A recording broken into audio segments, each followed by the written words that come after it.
কবরস্থানে আমাদের এই দেহ থাকবে না। আমাদের তো জানাজা আগে হয়ে গেছে। ভালো না বাসলে কি এরকম বাসমান এতে থাকা হয়? ভালোবাসে মালা পরেছি, মালার বড় জ্বালা। আগে পড়েছি যখন বাপ মার ঘরে ছিলাম তখন পড়েছি, এখন যখন সাইজির চরণে আইসা, মানব ধর্মে আইসা, তখন বুঝতে পারলাম নামাজটা কোথায় সেজদা দিতে হবে, কোথায় রুকু দিতে হবে, কোথায় দাঁড়ায় নামাজ পড়তে হবে। আইন ভেজিলেন রাসূল আল্লাহ, মুখে পড়ে সদাই লা ইলাহা ইল্লাল্লাহ। লালন নিয়ে এই বিশ্বে গবেষণা। আমরা লালন অনুসারী এবং লালন ভক্ত, আমাদের গুরু পাঠাচ্ছে, তার কাছে এটুকু আমরা পেয়েছি, গুরুর কাছে জানতে পেরেছি যে লালন দর্শন, লালন অনুসারী যারা আছেন কি পেয়েছেন, দেখার কোনো বস্তু না, এটা সাধনার বস্তু। হ্যাঁ, বিশ্বাস দেখার মানে এটুকু বিশ্বাস। এই সাধনার কথা তো গুরু পূজার ছাড়া, গুরু ছাড়া হয় না, ঠিক আছে। তবে আত্মার মুক্তি, যেতে এই আত্মার মুক্তি করা যায়, পাওয়া যায়। 84 লক্ষ জনে ভ্রমণ করে মানব শ্রেষ্ঠ কুলে আসলাম। মানব ধর্ম, সাইজি বললেন শ্রেষ্ঠ ধর্ম, বড় ধর্ম। এই মানব ধর্মের ভিতরে আয়সা দেখছি আমাদের শরীয়ত, নামাজ, হজ, জাকাত, রোজা, পাঞ্জেগানা, যাইতে এগুলা, এখানে আত্মার মুক্তি নাই। আমি আমারে চিনতে পারছি। আত্মার মুক্তি কার কাছে পেলাম? আয়সা লালনের ঘরে, লালন অনুসারী হয়ে গুরু একজন মুর্শিদ ধরা তার চরণে পড়ে, যেরকম এই আত্মার মুক্তির ঘর আমরা পেলাম। এই লালনের সংবিধান আছে, লিখিত সংবিধান বই আমাদের সাইজের কালাম।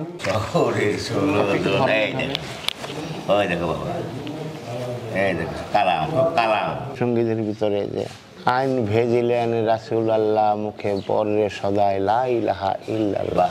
নামের সহিত রূপ ধ্যানে রাখিয়া জপ, বেনিশানায় যদি ডাক, চিনবি কি রূপকে আল্লাহ, মুখে পড়ে সদাই লা ইলাহা ইল্লাল্লাহ। যেরকম আমরা পশু খাই না, জীব হত্যা করি না, ডিম খাই না, সব মাছও খাই না, প্রাণী কোনো হত্যা করি না। তবে আমার সাইজে এখানে মাছ চলে, রুই, ইলিশ। ধর্ম পালনের ক্ষেত্রে নিয়ম নিষ্ঠা কি? আমাদের সকালে উঠা ঘুমাইতে করতে, উঠা চাল জল কইরা গুরু ভক্তি করতে হয়। যাই আমাদের গুরু দিয়েছে নাম, ওই নাম পইরা আমরা গুরু ভক্তি করি আল্লাহর আলেক দিয়া। আবার দুপুরে স্নান টান কইরা আবার চাল জল কইরা, যেরকম নামাজ যেভাবে আমরা নামাজ ওইভাবে পড়ি। আবার সন্ধ্যায় আমরা গুরুকর্ম করি, এই চাল জল নিয়ে আবার গুরুকর্ম করি। ধর্ম মানব ধর্ম। সাধনার পথে বলে দিব তোমার কোথায় থাকতে হবে। নিজস্ব জমিন করা যাবে না, তবে আকরা বাড়ি হিসাবে ওখানে এই দেহ রাখার জন্য সাধুগুরু বৈষ্ণবরা আসবে, আমাদের সাধু সঙ্গ হয়, ওই আকরা বাড়িটা আমাদের করতে হয়। আমরা তো এই কবরস্থানে আমাদের এই দেহ থাকবে না। কীর্তনটা আমাদের তো জানাজা আগে হয়ে গেছে। যখন গুরুর কাছে থেকে দীক্ষা শিক্ষা নেওয়ার পর, তখন আমাদের এই যে পোষণটা, আমাদের যেরকম সচরাচর মারা যেভাবে যায়, যেমন কান্দাকাটি হয়, একইভাবে কোনো নেই, একইভাবে তাদের দাফন কামন হয়। তাই যেরকম আপনাদের জানাজা হইব, আমাদের জানাজাটা হবে না। কেন? আমার জানাজাটা হয়ে গেছে। রাজা পোষণটা সামান্য ব্যাপার নয় বাবা, সবার পড়তে পারে না এই পোষণটা। গুরু যা হুকুম করে, বাক্য করে, তারটাই করছে। সংসার ধর্ম বলতে বোঝাচ্ছে সমাজ জীবন, ঘোরাফেরার তালে এই 14 ভবনের মাঝেই ঘোরাফেরা। আপনি কখন থেকে বুঝতে পারছেন যে এটা প্রকৃত একটা আমার পথ? আমি বুঝতে পারলাম কখন, আমি যখন গুরুর চরণে আসলাম, গুরুর কাছে থেকে উঠতে বসতে আস্তে আস্তে এই জিনিসগুলো আমি বুঝতে পারলাম। বয়স কত হবে? 30-35 হবে। এর আগে কি ধর্ম ছিল আপনার? ইসলাম ধর্ম। আবার কি ধর্ম? মুসলমান। মাঝখানে কি পেলাম আমি 55 বছরে ফকিরতন্ত্রের ছিলেন, ফকিরের থেকে এই সাধুতন্ত্রে নিয়ে আসলাম আমি। আর আব্বা একজন ভালো ফকির ছিলেন না, স্বইচ্ছাই আসছে, পরে গিয়ে সম্মতি দিছে।